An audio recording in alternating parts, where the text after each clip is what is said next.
Welcome, my once upon a twonks. This is See You Next Time. Today we've got a request, and as I'm so eager to please, and so easily bore, we're going to get into Hans Christian Andersen's The Swineherd.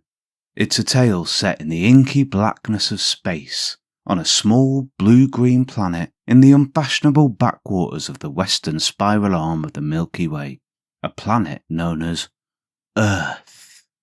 It's a lovely upbeat story with hardly any murder or cannibalism at all. It's mostly harmless. Are you sitting comfortably? Good.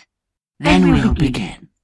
The Swineherd by Hans Christian Andersen. There once was a poor prince who had a kingdom. His kingdom was very small, but still quite large enough to marry upon, and he wished to marry. It was certainly rather cool of him to say to the emperor's daughter, "Will you have me?" But so he did, for his name was renowned far and wide, and there were 100 princesses who would have answered, "Yes, and thank you kindly." We shall see what this princess said. Listen. It happened that where the prince's father lay buried, there grew a rose tree, a most beautiful rose tree, which blossomed only once in every 5 years, and even then bore only one flower.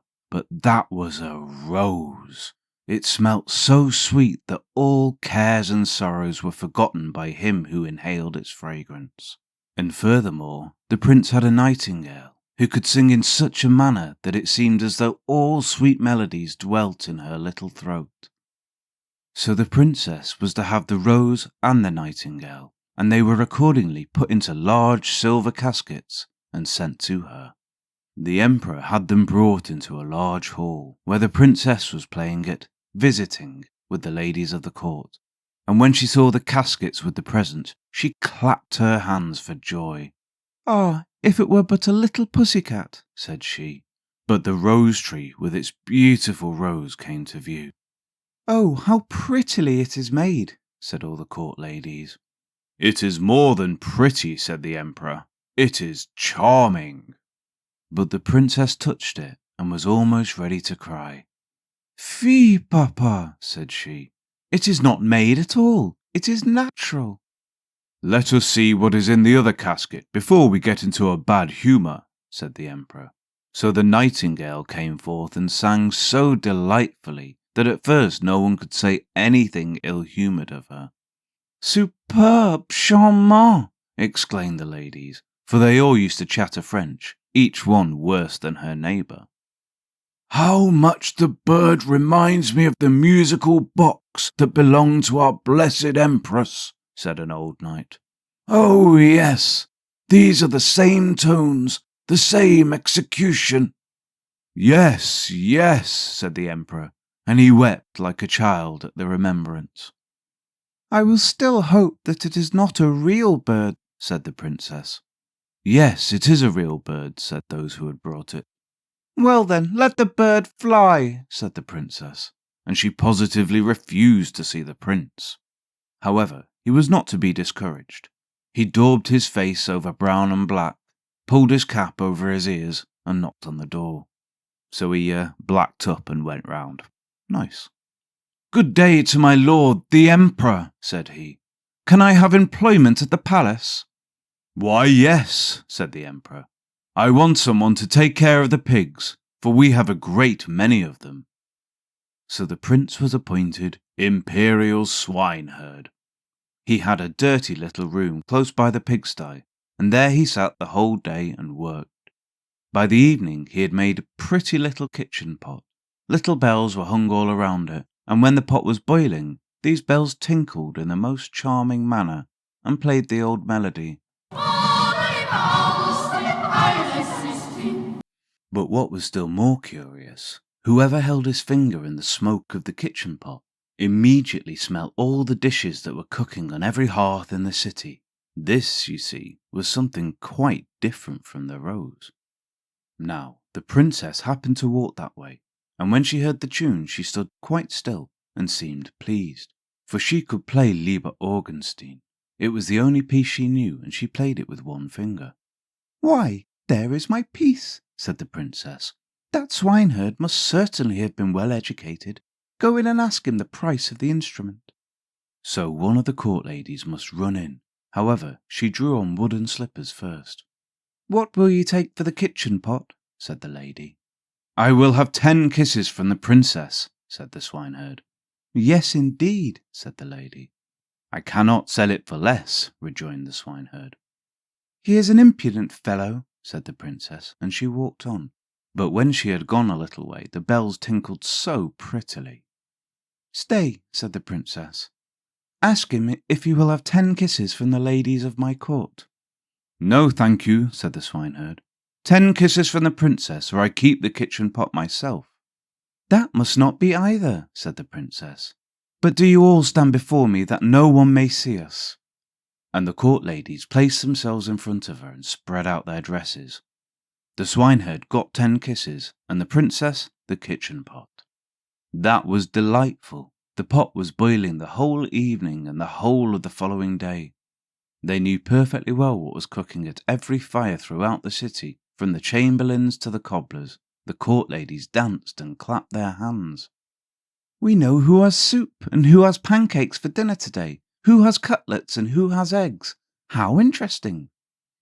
"Yes, but keep my secret, for I am an emperor's daughter." The swineherd, that is to say the prince, for no one knew that he was other than an ill-favoured swineherd, let not a day pass without working at something. He at last constructed a rattle which, when it was swung around, played all the waltzes and jig tunes which had ever been heard since the creation of the world. "Ah, that is superb," said the princess when she passed by. "I have never heard prettier compositions. Go in and ask him the price of the instrument, but mind, he shall have no more kisses." "He will have 100 kisses from the princess," said the lady who had been to ask. "Oh, but "I think he is not in his right senses," said the princess, and walked on. But when she had gone a little way, she stopped again. "One must encourage art," said she. "I am the emperor's daughter." "Tell him he shall, as on yesterday, have 10 kisses from me, and may take the rest from the ladies of the court." "Oh, but we should not like that at all," said they. "What are you muttering?" asked the princess. "If I can kiss him, surely you can. Remember that you owe everything to me." So the ladies were obliged to go to him again. 100 kisses from the princess," said he, "or else let everyone keep his own." "Stand round," said she, and all the ladies stood round her while the kissing was going on. "What can be the reason for such a crowd close to the pigsty?" said the emperor, who happened just then to step out onto the balcony. He rubbed his eyes and put on his spectacles. "They are the ladies of the court. I must go down and see what they are about." So he pulled up his slippers at the heel, for he had trodden them down. As soon as he had got into the courtyard, he moved very softly, and the ladies were so much engrossed with counting the kisses, that all might go on fairly, that they did not perceive the emperor. He rose on his tiptoes.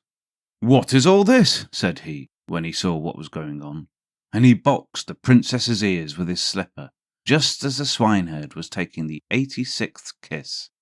"March out," said the emperor, for he was very angry, and both princess and swineherd were thrust out of the city. The princess now stood and wept, the swineherd scolded, and the rain poured down. "Alas, unhappy creature that I am," said the princess. "If I had but married the handsome young prince, ah, how unfortunate I am." And the swineherd went behind a tree, washed the black and brown colour from his face, threw off his dirty clothes, and stepped forth in his princely robes. He looked so noble that the princess could not help bowing before him. "I am come to despise thee," said he. "Thou wouldst not have an honourable prince. Thou couldst not prize the rose and the nightingale, but thou wast ready to kiss the swineherd for the sake of a trumpery plaything. Thou art rightly served." I'm getting some incel vibes going on here, but, to each their own. He then went back to his own little kingdom and shut the door of his palace in her face. Now she might well sing. The end. And so there ends a tale of love, loss and virtue. After all is said and done, the emperor disowns his daughter, and the prince who wished to marry her no longer wants anything to do with her. I suppose the moral of the story tells us that the princess sought after these materialistic trinkets and saw much greater value in them than in the gifts of nature that the prince offered, the beauty of a rose and the nightingale's song. She was even willing to pay for those trinkets with her kisses, and by pimping out her bitches. This is my hood, and these girls belong to me. Belong? That is a very sexist way to talk about these bitches.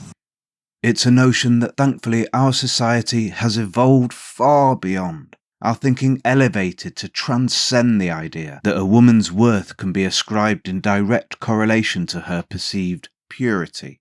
Because men are attracted to sexual purity. You care about something you'll never know the truth about. Right. Exactly. There's a reason why virgins have always had the highest value since the beginning of time. I'll tell you, if I walk in a club, do you know who the hottest girl in the club? It's the girl who isn't dancing, isn't twerking on a fucking stage. So it's this degree of purity that we're looking for that's super important. No, but my point is that we're looking for a true degree of innocence inside of females. And Girls be forgetting where the fuck they're at sometimes. I barely even said anything. No, you've been talking too much. That's the problem. Just grab your stuff, get out. Incredible. And it is truly a gift to be living in such enlightened times. I'm sure you'll agree.